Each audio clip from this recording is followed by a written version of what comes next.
L'énonciation est un concept clé en linguistique et en analyse du discours, qui se réfère au processus par lequel un locuteur, ou un énonciateur, produit un énoncé dans une situation donnée, pour un destinataire particulier. Elle concerne donc non seulement le contenu du message, l'énoncé, mais aussi les conditions dans lesquelles ce message est formulé et perçu. L'énonciation met en jeu plusieurs éléments, le locuteur, ou énonciateur, la personne qui parle ou écrit. Le destinataire, la personne à qui le discours est adressé. Le contexte, les circonstances, temps, lieu, etc., dans lesquels l'énonciation a lieu. Les marques d'énonciation, ce sont les indices dans le texte qui révèlent la présence de l'énonciateur, comme les pronoms personnels, je, tu, les temps verbaux, les modalisateurs, expressions qui reflètent l'attitude du locuteur, etc. L'étude de l'énonciation permet d'analyser comment un discours est ancré dans une situation spécifique et comment il reflète la subjectivité du locuteur.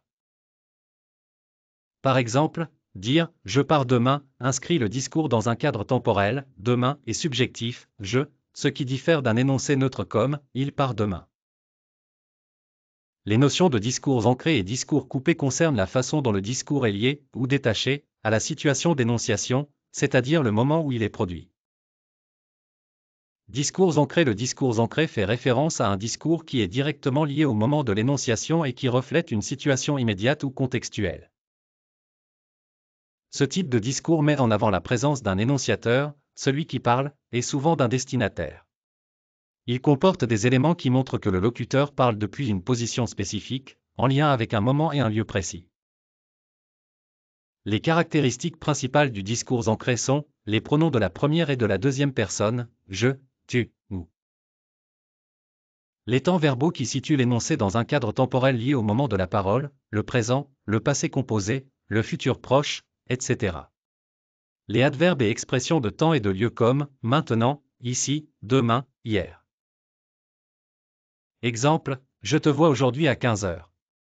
Cet énoncé est ancré dans la situation de communication, avec le je qui parle et le te qui désigne le destinataire, ainsi que des repères temporels.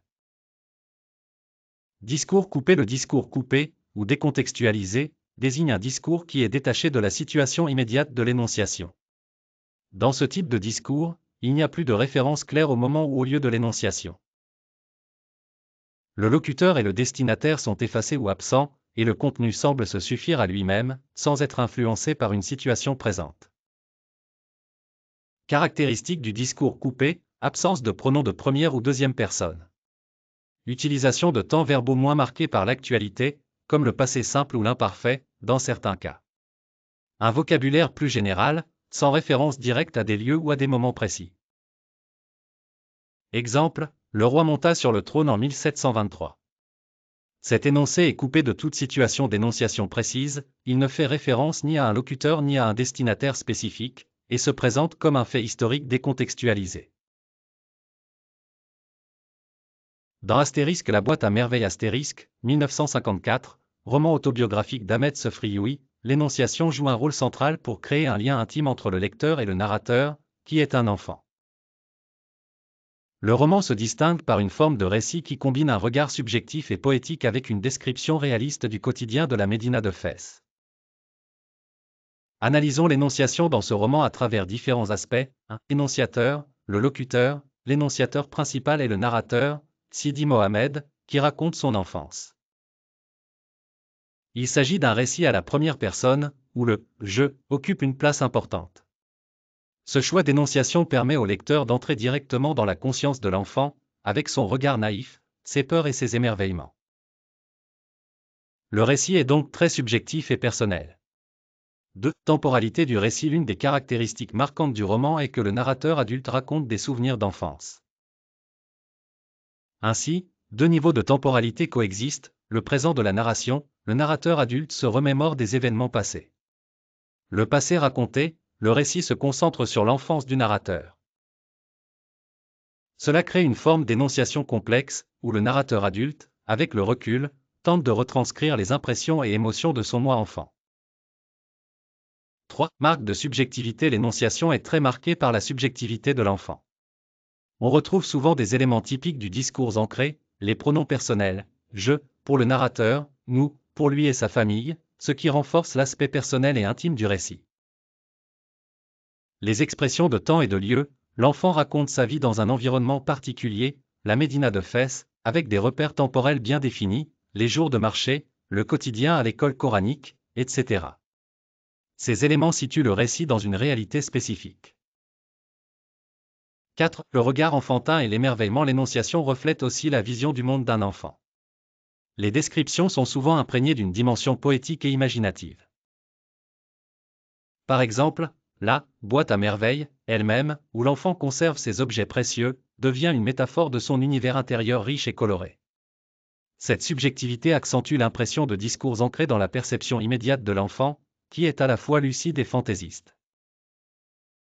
5. Alternance entre discours ancrés et discours coupés. Bien que le roman soit dominé par le discours ancré, il y a aussi des moments où le narrateur s'efface pour donner place à une description plus coupée ou plus distanciée des événements. Par exemple, lorsqu'il décrit certains aspects du quartier ou certains rituels de manière presque objective, le récit devient plus descriptif et moins marqué par la subjectivité immédiate. Conclusion. L'énonciation dans Astérisque. La boîte à merveilles Astérisque est principalement ancrée dans la subjectivité de l'enfant, ce qui donne au lecteur un accès direct à ses pensées, à ses émotions et à son univers. Cependant, le narrateur adulte, qui se souvient de son enfance, introduit parfois un recul qui permet une distance narrative, créant ainsi un jeu entre discours ancrés et coupés. Cette alternance rend le récit à la fois personnel et universel, mêlant souvenirs et réalité sociale, poétique et historique. *1. Astérisque. La solitude et l'isolement de Sidi Mohamed. Astérisque. Tout au long du roman, l'enfant exprime souvent ses sentiments de solitude et d'isolement.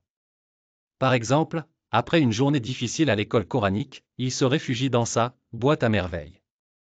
L'énonciation ici est clairement astérisque ancrée astérisque. Je n'étais pas comme les autres enfants de mon âge.